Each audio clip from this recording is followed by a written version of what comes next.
sir. Yeah. So ma'am is missing. Ma'am kahan reh gaye? Lakshmi ma'am. Yeah.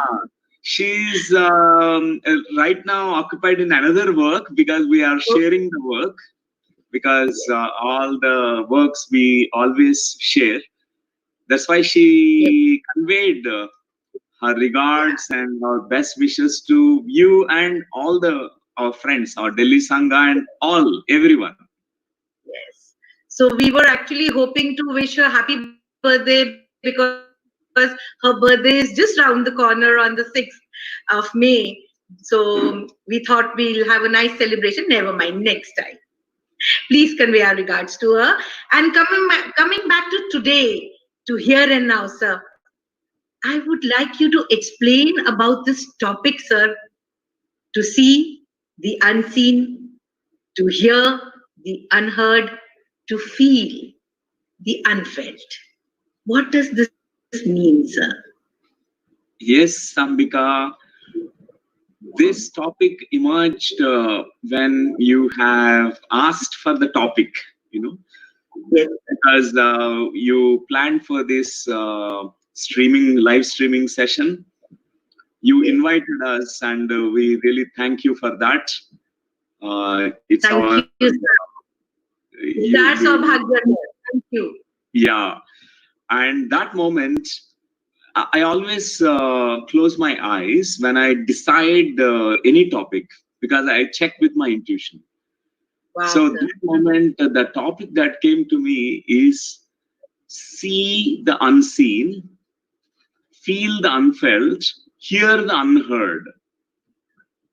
These are the three words that came into my heart Yes, sir. from the intuitional plane. Immediately I recognized these are the exactly the language of the Christ, Jesus Christ, the Master. He Wow. conveyed the Master, message to the world in a different way. And Wow. I immediately resonated, oh, this is what Christ Master given the message to the whole globe. Wow. He Thank you, said, sir. the words that he conveyed at that point of time, 2000, almost 700 years back, he said, if you have the eyes, you can see the truth. If you have really the ears, you can hear the truth. If you have the heart, you can feel the truth. This is exactly what he said. But these physical eyes cannot see. He's not talking about the physical eyes. He's not talking about the physical ears. We have. He's not talking about the physical heart at all. We all have these three things, but these physical instruments called five sensory instruments that we have, jnanendriyas, those five sensory perceptions will not be able to understand the truth. So see the unseen. What is unseen is the truth. The truth. What is truth? If you ask me, the truth is the soul is the truth. We are eternal verity, consciousness of, God. We're all the, tentacles and offshoots from this greater Sarvatma, the all that is Almighty. We all have come from that same place. And we can't see that unseen principle. Only with our physical eyes, we see the physical body, we see the shape, color, texture, and we have the physical parameters. We can know that only with the physical eyes. With ears, we can only hear what is called the sound words that are produced from the mouth. And there is something called unheard. You can hear the unheard. What is unheard is called a divine truth, divine vibration, divine sound. This is called Divya Shabda, Divya Vani, which means Omkar. If you try to hear the Omkar only from your chant, it is so just vibrationally, it is also good. But if you hear in some other different way, with your inner ears, you will hear the whole universe chanting Om. That's called Pranavana. That's the truth. The universe is saying that you are a soul, you are eternal consciousness, you don't die. That's what is the message conveyed by the universe to constantly to everyone. We are not able to hear it. And what is unfelt? Feel the unfelt. What is unfelt is again the truth. We can't feel the truth. We can only feel the other human being, the emotions we can feel. We can touch the body, we can know the temperature, we can feel the temperature of the place. We can only have a physical kind of experience of what is called as through the touch sensation, through our heart that we have, through heart some feelings we feel. But there is something called the divine feelings, which we don't experience it. Only in a certain way, if you awaken that inner perceptions that you have, they're called as inner senses, inner perceptual organs, a different capacity. Through that, we can feel what is called as the divine feelings, like a purest form of love. The purest form of love can be felt. It's already there around us. With the divine feeling is conveying to us you are already safe. Why with your mind you feel that you are unsafe? You'll never die because you are soul. And that Almighty is saying that in my umbrella, everyone is safe. We think, oh, God has abandoned me, this has abandoned me, I am all alone, nobody helps me. All this is our own story. So that's what I want to convey, the meaning of these words. See the unseen, feel the unfelt, hear the unheard. Wow, sir. So that's really, really awesome. But now my next question is, how do we do that? How do How we connect? do we do that? Yes. So we are so much habituated, conditioned to use only our five senses. We are so much habituated. If someone says now, see the unseen, we say, what are you saying? Nonsense you're talking. I only have this eye. I don't have any other eye. You are saying that see the truth, see the truth. How can I see the truth? I'm seeing the truth. With my eyes, whatever I'm seeing is the only truth that is existing. And we are conditioned. So much we are conditioned, we never believe any kind of teacher, master, guru, or a divine being coming and telling us there is something else that you need to see. With your physical eyes, you can't see the truth. It's hard to believe. And we have to break free from this conditioning that occurred in our lives. Just like this frog in a well. One frog was residing in a well, and it's a junior frog, it means a small frog. And one day it was leaping, it's saying, my well is the biggest well in the world, whole universe, this is my only well, and this is the only reality that is existing. There is one senior frog, which was the little courageous one, which jumped out of the well and ventured outside. He had found many other wells. Even it has found a big pond also. It came back and said, sitting on the well, on the edge of the well, and saying to the small frog, oh, hey buddy, you know what happened? I just gone out and seen there is so much bigger truth that exists, which we don't see here. You also can see the truth. The truth is that we are not limited by this well. And this small frog is arguing, no, I don't believe you. You are a stupid fellow. How can be another well? This is the biggest well. Now I am 10 years old. All my life, entire life, I lived here only. You say that you jumped out. I know when we jump out, we are not going to be there. Jump out of the well, you are not there. You will die. So this is called conditioning. Yes, We sir. are very thoroughly conditioned.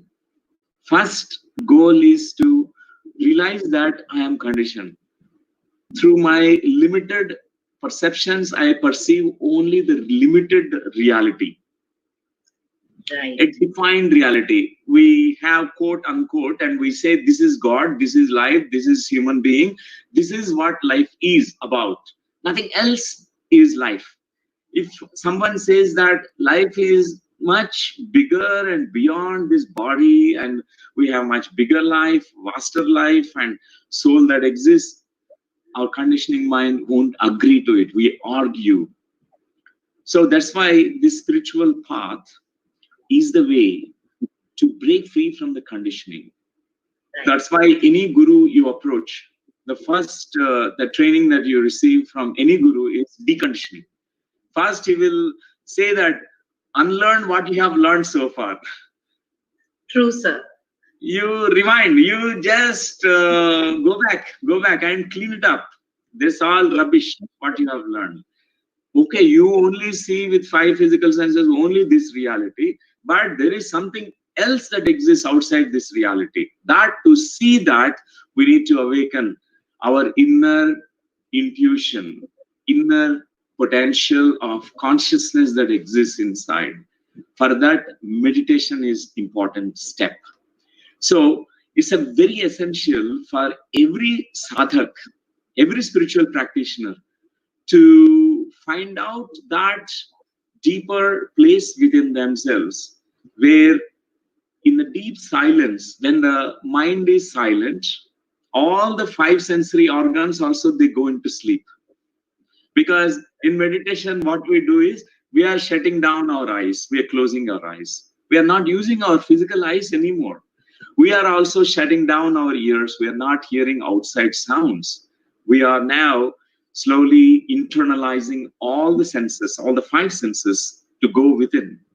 It's an inward journey. So, as a tool, we are using the breath awareness and we are watching the breath. Even the thought forms of the mind, they stabilize. We don't move into the past, neither into future, nor into stories. We stay in this moment. We remain in this moment. That moment, there's a possibility, that awakening of our inner senses. Meditation is the grandest and the most magnificent way, because through that we get a gift of our sadhana. The final gift of our meditation sadhana is the third eye. We will get a big third eye. That is the organ, that is the inner sense organ, inner sense, which has so many capacities. This third eye is the Sudarshana Chakra we have, like a Vishnu Murti has a Sudarshana Chakra. It destroys any kind of agyan, ignorance that is there, it will chop to pieces. And because it gives gyan, Sudarshana, and we have darshan of worlds that are existing beyond this physical realm. We can see the consciousness, the souls. We can see the aura of a person. This is the clairvoyance. This third eye has a clear audience ability as well. It has an ability called clairsentience ability. We can feel the truth. So these three things we are talking about, like clairvoyance, clairaudience, clairsentience. Clairsentience is feel the unfelt. Whatever your skin and your touch and your heart, only you can feel only outer things. But with this third eye, you can feel invisible things. For example, you go to a beautiful place. Suddenly you feel a kind of divine vibration. You recognize this is a place where a Mahatma, a great soul, has meditated here for a long time. You recognize the divine vibrations. Later on, you come to know it's a power spot. It's a Shakti Peeth. There's a great masters meditated in that place. So this clairsentience also is a capacity of our third eye. Clairvoyance, seeing what is unseen, is a capacity of our third eye. Clairaudience, you can hear Divya Shravan, means you can hear so many nadas, Shabda Brahma. There's so many universal sounds, mantras, all the Veda mantras. We don't need to chant, but we can hear them. That's why all the ancient rishis in the times of Vedic times, in the very ancient times during Kruta Yuga, Satya Yuga time, masters, those rishis have heard the Vedas. They did not read it. Somebody did not given them. They were meditating. It said it's called Shruti. Shruti means heard. They heard, clear audience experience. We can hear the Vedas, Upanishads, all the Upanishads condensation and summary of it is Aham Brahmasmi, Tattvamasi, Anando Brahma, Prajnanam Brahma, Sarvam Kalvidam Brahma, means you are God, I am God, and everything else is God. So we realize these grand truths, we hear them through our inner third eye that is awakened. That's the gift of meditation that we get. And also we can feel so many things which are impossible to feel with our five physical senses. Our physical senses only gives us Vibji or range of experience. Only the range is only, we say that in the science that only this kind of frequency, maybe from 20,000 to maybe around, I am just giving a rough estimate, but it's not accurate. But science has come to know, they measured what is the wavelength of ultraviolet rays and infrared rays. So they have found that this is the frequency range, bandwidth. Beyond that bandwidth, our physical organs will not work. We can't see the unseen. For us to see the soul, the Atma Darshan, Atma Sakkar, or Sukshma Deha masters, Kanti Deha masters, to have darshan of them. For example, I want to see Lord Krishna. How it is possible? With physical eyes, it's not possible. Because he is in a higher dimensional body. He is a Paramatma. To see him, we need to have this third eye. Through this, what is unseen, we can see. And what is unfelt, we can feel. So, meditation is the grandest way I can say, Ambikaji. Yes, sir. Sir, just now you were giving the example of frog in the well. I would like to share my experience. When the very first time I did my basic workshop of past life regression with you in Delhi in 2005, long back, I also felt same. I felt, though I was frog of a well, Kume ka Mender, and all of a sudden I'm in an ocean. That was the difference. I know, sir, your guidance will lead all of us to ocean. Thank you for being there, you and Man, sir. Thank you so much, it's sir. Amazing, And now, amazing. yes. Thank you for sharing. Now, my next question, sir. How do we differentiate whether the experiences in meditation are for real or are they our imagination? Because most of the people feel that, this was all hogwash, this was imagination, this was what I was wishing, desiring, so it came in the form of imagination.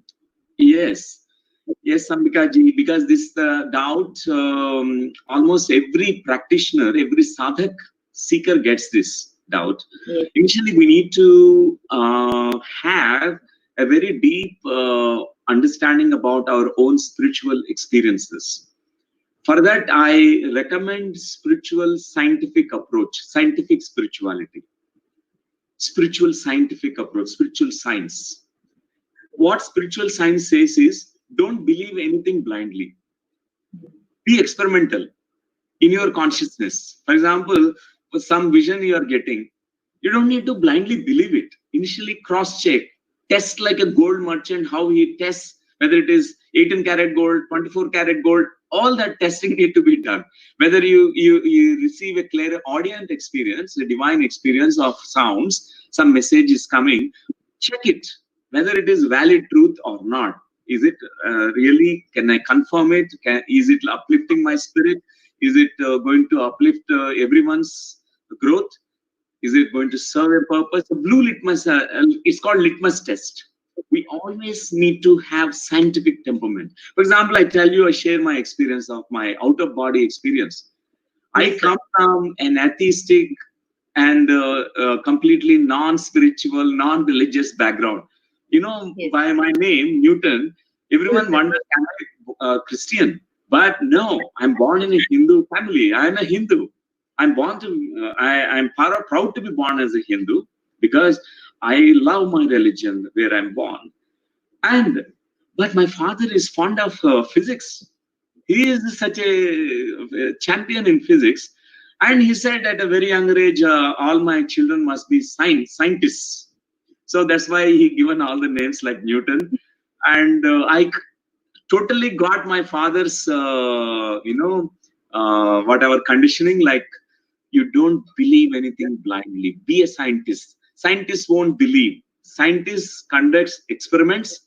Through experiments he cross checks, validates, and finally he arrives at the conclusion. Don't come into conclusion.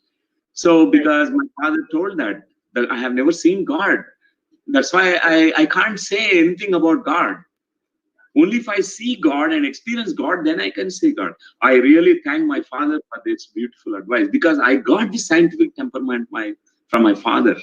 And when I came into meditation path, I liked meditation. I was watching my breath, mind is empty. I had third eye experiences, but I could not believe my experience. My first experience that came is out of body experience.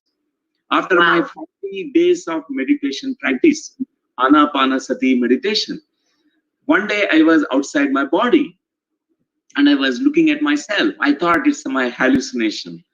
Oh, now I have gone crazy. I am floating up my body. I am dreaming and I am also hallucinating because in medical textbooks it's written as schizophrenia symptom. A person who gets out of body experience is called labeled. One of the criteria for schizophrenia is this. Number one is out of body experience. And whoever reports telepathy, remote viewing, clairvoyance, they are gone case, delusional, much more visual hallucinations. So sir, being a doctor didn't hamper all this? Because being a doctor, my medical knowledge itself has interfered. In that moment, I was suspecting myself, am I going crazy? But I need to be scientific. Before I come to a conclusion, whether it is true or untrue, I must be investigating into it. So I thought that day, that moment, let me do one experiment. Anyway, I'm outside the body now. I'm floating above. I can freely move out of my room. I can enter into my friend's room and I check what my friend is doing. Later on, I enter into my body, physical body, and go and cross-check the details. I did that day, that experiment. And in my out of body, I visited my friend's room. I never go to my friend's room because I always respect the privacy of others. But without his permission, astrally, I visited into his room and I seen what dress code he's wearing. I saw him what he was doing. He was painting a picture of a tree with green sketch pen. He was holding a green sketch pen. I could see every detail. The vision of the astral vision was much more clear than the physical vision. For example, now I am wearing the glasses. My eyes, if I remove, I can't see the image clearly.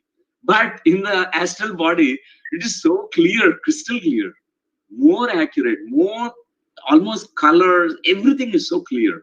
And I came back into my body and re-entered my body. I felt so good, and I now have something to experiment like a scientist. Let me go and knock on his door. Let me ask him this question, what he was doing. And I was really great surprise that I received when I knocked on his door. He opened. I seen his dress code is completely matching, and I asked him. He was holding already a sketch pen, and I asked him what he was doing. He showed the picture of a green tree with a green tree. Wow. He already drawn that green tree. So I was really stunned, and my completely frog in the well has come out now. I also came out that day into the ocean. My experience taught me.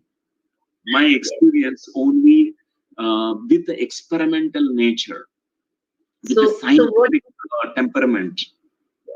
So it's through our experiences only we come to know the difference between reality and magic. Yes.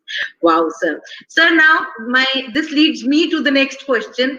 It's approximately how long does it take for us to be in this state to experiment our meditational experiences. So I can say that anyone who ever is sincere in Yes, practice, sir. sincerity is very important. And Trikarana Shuddhi, Manasa Vacha Karmena. Not that one guru says, meditation teacher teaches you meditation, and you say, your mind is saying, I want to watch a movie, but you are sitting in closing the eyes. It won't Right. work.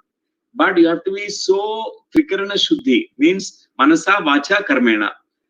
Thought, Hmm. word, and deed, perfect alignment. You have to sit sincerely and close the eyes, and 1 hour meditation for 40 days. Whoever Wow. practices 40 days, every day 1 hour, quality meditation. That means forget about the whole globe, whole world, coronavirus to anything, whatever is happening, just forget about it.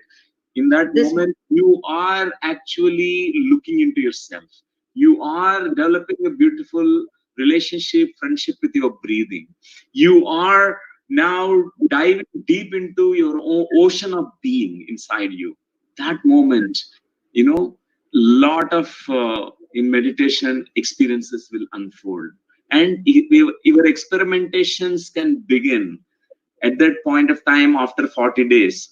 Some people are good. Within 21 days, they break free from all the conditioning mind. The mind is undistracted now. When they sit silently, they can remain silent in their mind. Their faculties, like intuition faculty, the third eye started opening up. For various reasons, some people, they get easily some experiences. Some they require sadhana. Some they have to do 40 days. If we are not able to achieve in 40 days, we have to do another 40 days. For example, some Okay. they say that, one day I have missed my meditation, and what to do, sir? I say, start from the beginning now. Consider now the next day is the first day again. Because Yes. that 40 day is called Mandala Diksha, like Hanuman Chalisa. How we do Hanuman Chalisa, in the same way we have to do. This is a kind of soham with a breath. This is a Maha Mantra. This is a japa. This is a great japa. This is called ajapa japa. Wow. This is called hamsa.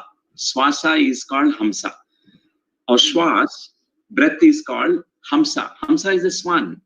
It knows how to differentiate between water and the milk. It takes the milk and leaves the water. In the same Yes. way, our breath will differentiate what is Sthula and Sukshma. And through that, we know that what is temporary, what is permanent, eternal in us. We come to Right. know many, many things. The beautiful gift is third eye, is the gift. I guarantee that whoever is sincere in the practice of meditation, and then they will have the third eye 40 days Wow. practice. Wow, sir.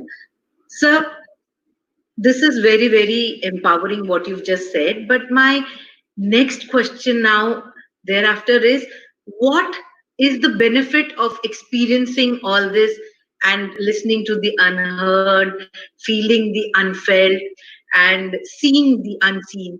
How will we benefit from this? Yes. How do we get benefited? Yes, With yes, sir. seeing the unseen, feeling the unfelt, hearing the unheard.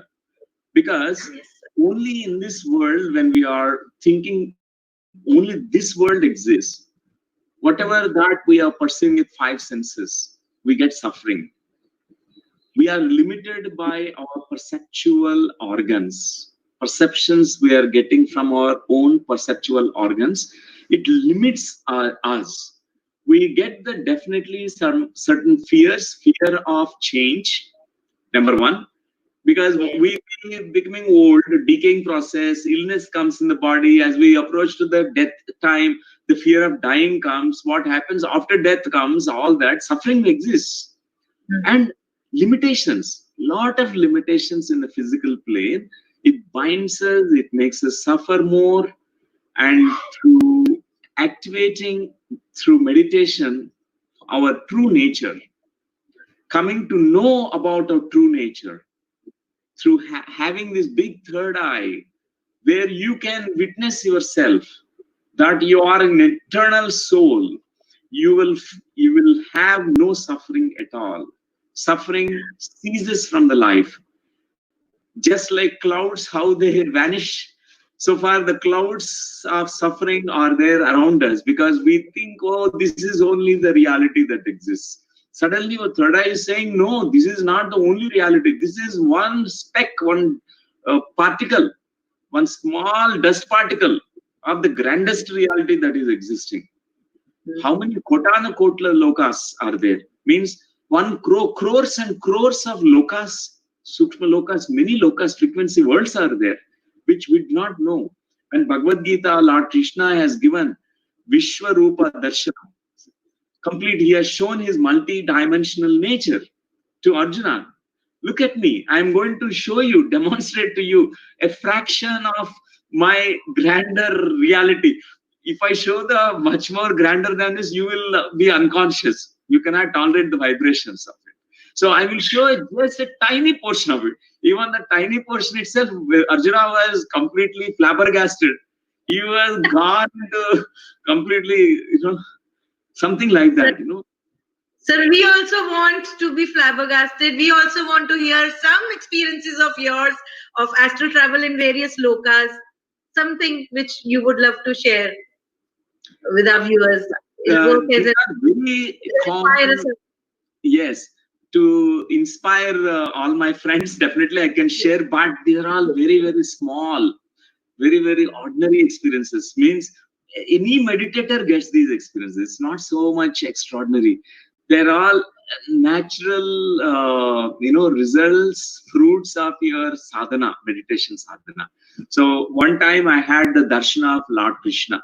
That's one of the most beautiful experience I can say, because I never believed any god forms and I never liked actually the deities, gods, and all that. But to my surprise, this Yogeshwara, greatest, so much height.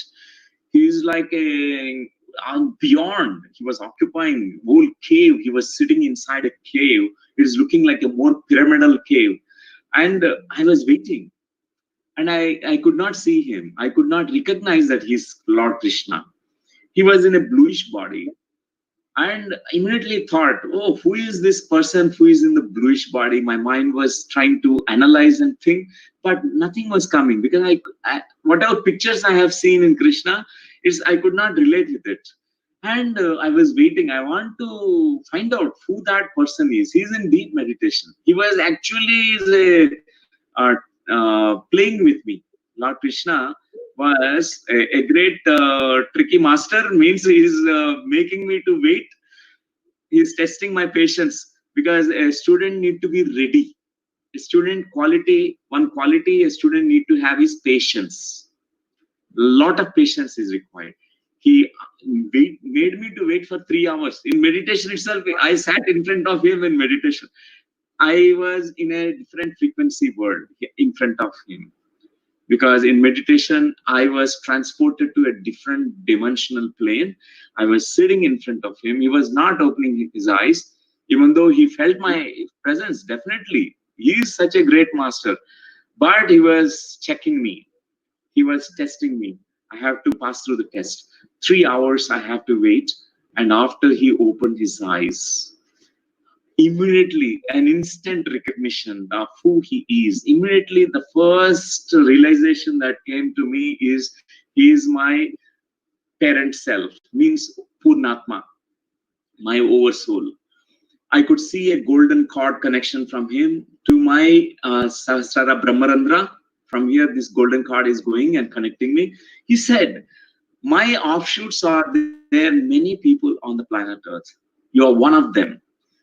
I tell you, he showed me so many incarnations, lifetimes of my experience on the planet Earth. Many lifetimes. He opened the Akashic card. For there no time exists. He's saying in the like a holographic pictures, like a big screen in front of that screen. Everything is not 3-dimensional. It's 6-dimensional. Like I was going inside the past life. I was living and same time knowing many things. So very quickly, around 80 lifetimes, he made me to review 80 past lives. Within, I think the time span must be, after 3 hours, another 2 hours. Total amount of time I meditated, 5 hours meditation. This is my most profound experience I can share. So that Awesome. day I gained the clarity. It happened in 1992. 1992. That was my experience, and I felt so overjoyed. He said at that point of time, your job, your goal is not to be a body doctor, because I was a medical student. He said very clearly, your job is something different. Your purpose is different. You need to go around the world. Every country you have to step your foot. Yes. More And than 100 countries, sir. 120 countries we could Yes. go. And Yes. because at that time, 1992, it was revealed by Lord Sri Krishna. Yes. And many of the messages that time, it was still in me, I can never forget this, the most high voltage experience. It's like an electrifying experience for me. And Great thank you for honor. asking. And because Wow. when I say this, I feel so good about it, because my We are every cell in my body, I feel presence of Lord Krishna. For me, wow. I don't have an iota of doubt whether Lord Krishna existed or not, because previously, before I had whether really Bhagavad Gita, Mahabharata happened or not, but I now know that this master walked on this planet Earth. He existed like a just like us, like just a simple human being, but an extraordinary master. A Paramatma means he reached the pinnacles. He gone beyond Vishnu. He is one of the avatars. He came from Vishnu, but he has gone even much beyond the Punatma Wow. also. He surpassed. He reached the what is called the very center of the everything. It seems Paramatma stage. Amazing, sir. Awesome. Just simply awesome. I have no words. I'm short of words. Uh, sir, today's situation, this lockdown period, I wanted to ask you, what is our collective karma which has led us to all this? And what Okay. is it that we need to do to come out of it? And Okay. when will we come out of it? Right. Yes, Ambika ji, this question about the collective karma, Yes, sir. definitely it is a collective karma. But we should understand it in the right perspective, the word karma. It should not make us feel like a sinner, like Punishment. or some God is punishing us, or the universe Almighty is punishing us through coronavirus. No, not like that. And the universe is highly compassionate. The Almighty, the God, is unconditionally loving, all embracing, all loving.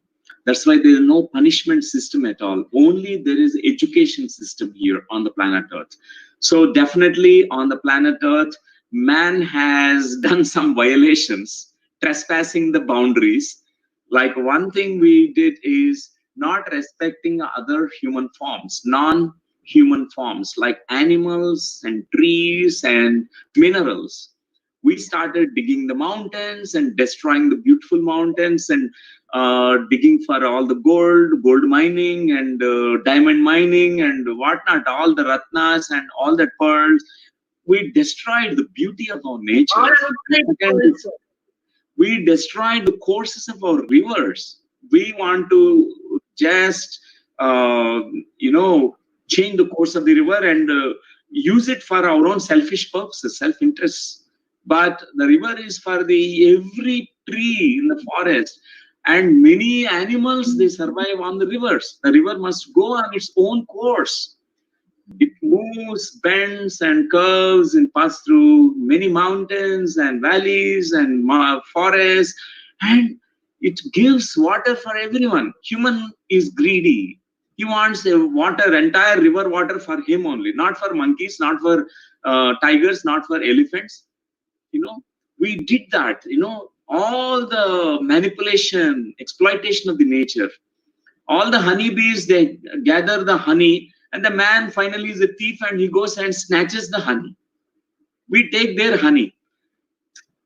They do such enormous hard work day and night. You know how many honeybees they die inside when we try to get that honey?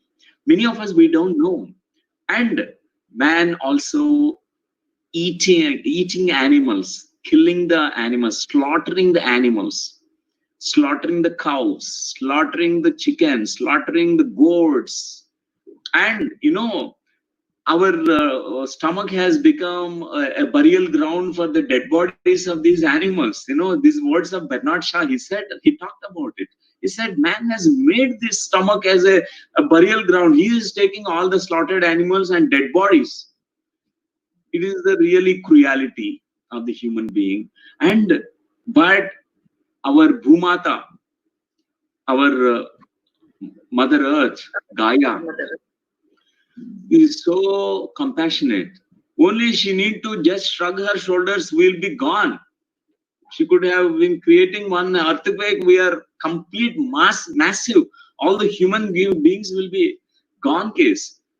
But the existence, the universe, Bhumata is very kind on us. They always wanted us to given ample opportunities to learn. Now, oh human being, even now we are giving another chance for you. Come on, wake up. When do you learn about it? Compassion for other, respect for other human form, other forms. Man is killing each other. We are killing animals. We are cutting the trees. We are destroying the forest. We are damaging the ozone layer, polluting the earth. We building factories and factories. We don't need that much factories. Industries and factories. And coronavirus is more spread because of high dense population in the apartment culture. We build apartments, apartments, 1,000 people, they live close spaces, and we are giving such a burden to the planet Earth, and we are destroying the beautiful forests, and instead we are building this concrete jungle. It's so important now. We have to respect the nature.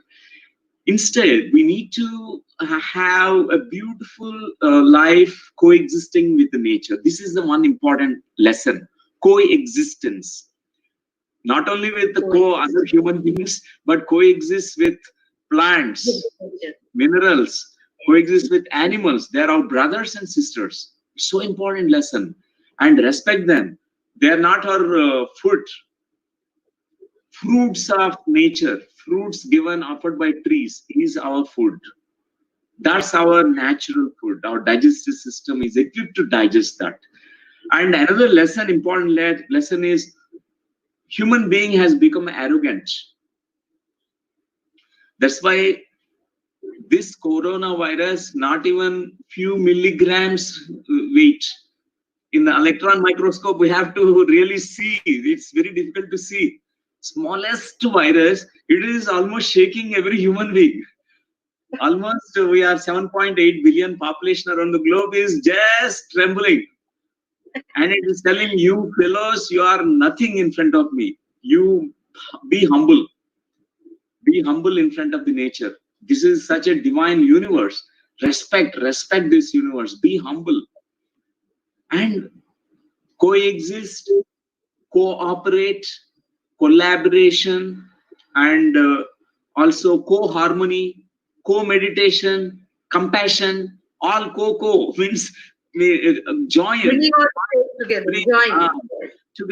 togetherness, compassion. Compassion is the key. So coronavirus is teaching us about karuna. Karuna is compassion. So this is a collective lesson for humanity. That's why we should not think it's a kind of punishment to us. Instead, let us open our hearts in meditation, realize how we are harming the planet Earth in different ways. And what can I do now at this point of time? How can I minimize the pollution, usage of plastic, and all the pollution on the planet Earth? That way, we're going to bring a beautiful shift again. A collective evolution can happen.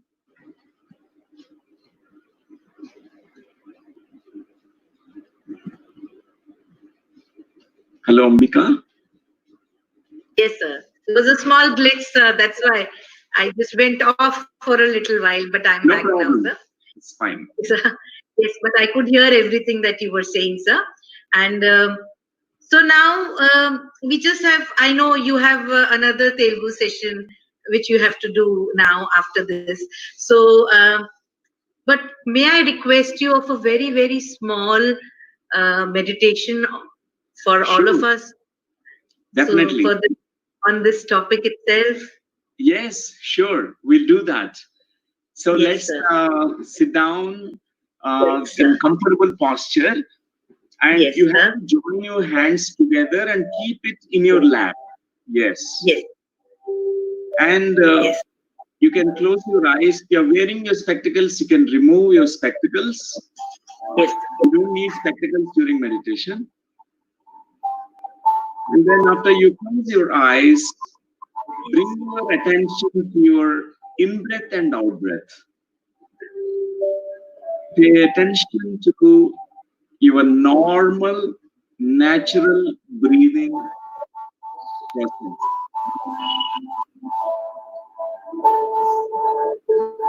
Relax your entire body. Let your mind become silent and empty as you go on observing your breathing. Your body is a sacred temple. Your breath is your beautiful companion, a guide. And with the help of your companion and guide, as you go on observing the breath, you can empty the mind. When the mind is becoming still and silent,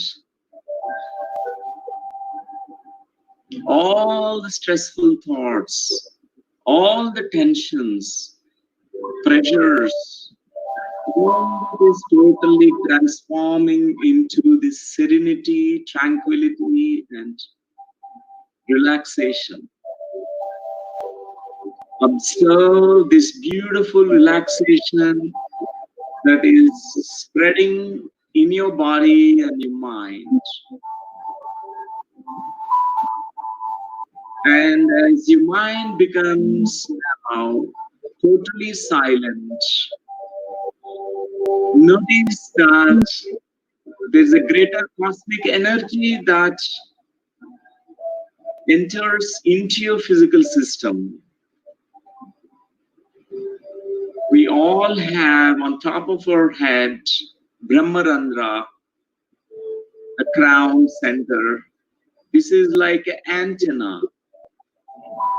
This cosmic tap of universal energy opens here. We absorb this beautiful cosmic energy.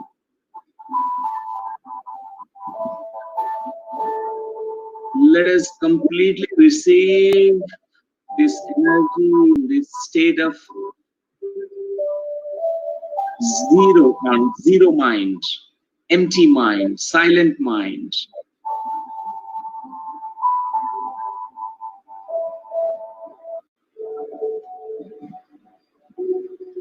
And as you go into a much deeper and deeper stillness and silence,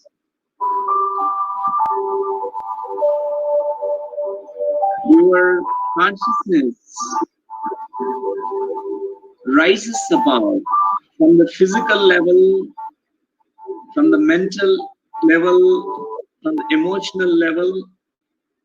It goes beyond the personality level as the consciousness reaches to a higher stage. You transcend all the limitations of time and space, because the truth is you are not limited by your body and mind. You are residing in this body. You are the consciousness which is unlimited. The body is your temporary vehicle, temporary residence. At this moment, I would like you to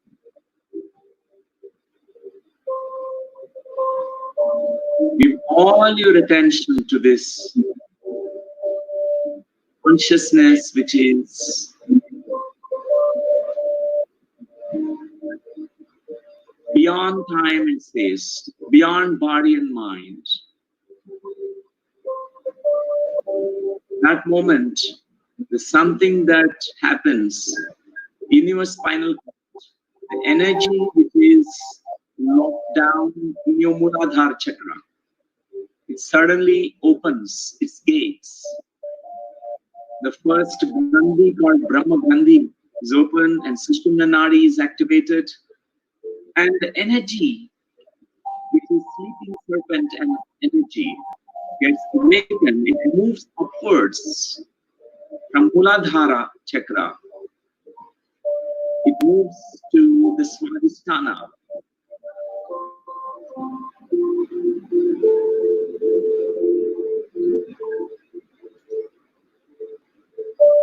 It moves upward in the direction from the base of the spinal cord, slowly 2 inches above the place of the genitals, and then moves into your belly, the place of umbilicus, around the stomach. That's the Manipur chakra, and then gradually moves up. This energy is a precious Kundalini energy which can move in the silence, in this vast state of beingness of you, into your Anahata chakra, heart center now opening and experiencing this beautiful love, the love which is pure and unconditional. And you are raising your frequency, vibrational levels as your consciousness moves into your Vishuddha chakra, your throat chakra.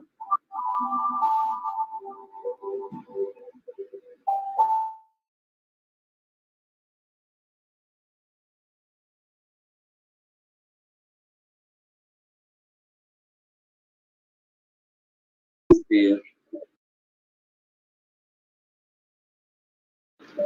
And you move into now your third eye, the middle of the forehead.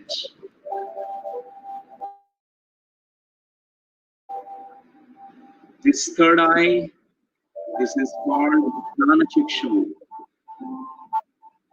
which can see the unseen, which can hear the unheard, which can feel the unfelt, which can taste the untastable things with the tongue. Clairvoyance, clairaudience, clairsentience, clairgustance, claircognizance. This third eye is the gift that you receive as you give all attention now to this consciousness which is unlimited in you, the energy which is unlimited in you. This Kundalini Shakti needs the consciousness here on the third eye. The Shiva and Shakti. Shiva is the consciousness, Shakti is the energy. Shiva, Shakti, they are uniting here in this place. Just be still. Watch what is happening. Be open now, dear friends, to see the unseen reality, unknown reality, to hear the unknown reality, to feel the unknown reality, which can happen from the level of your third eye. Shiva and Shakti are merging into each other. They're never separate. They're the Ardhanarishwara Tattva. In that moment, welcome any kind of experience that can unfold to you beyond time space. In the space you are now, in the consciousness level that you are in now, the time is completely expanded. Even 1 minute time is equivalent to eternity. You understand through your inner experience, you capture the very essence. Just be alert, aware, conscious about this unfoldment of your inner experience from your third eye, from the higher states of consciousness. The last 2 minutes, my dear friends, just be.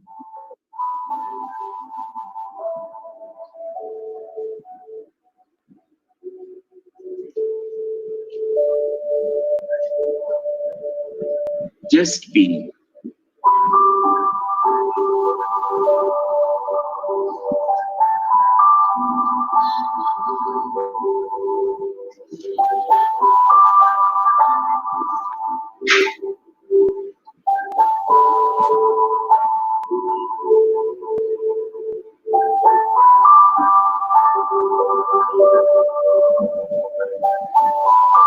Seconds.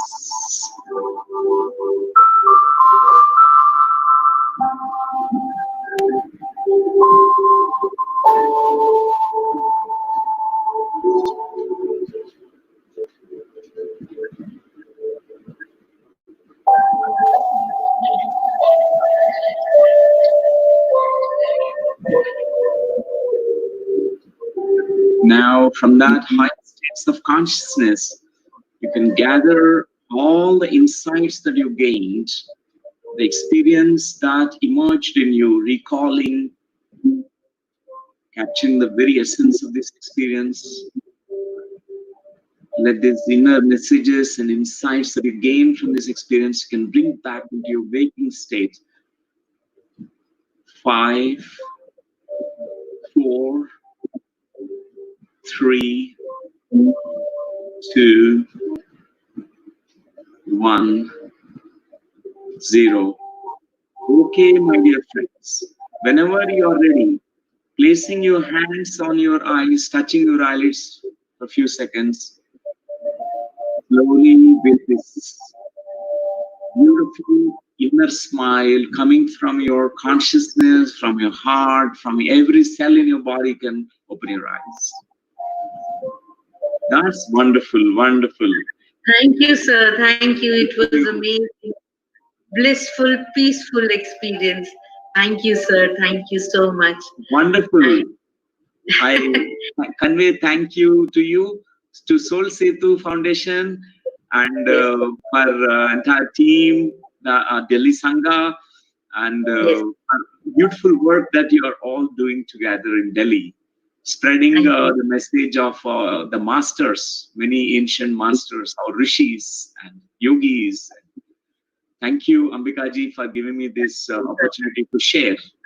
Sir, thank you so much. We are honored. We are blessed.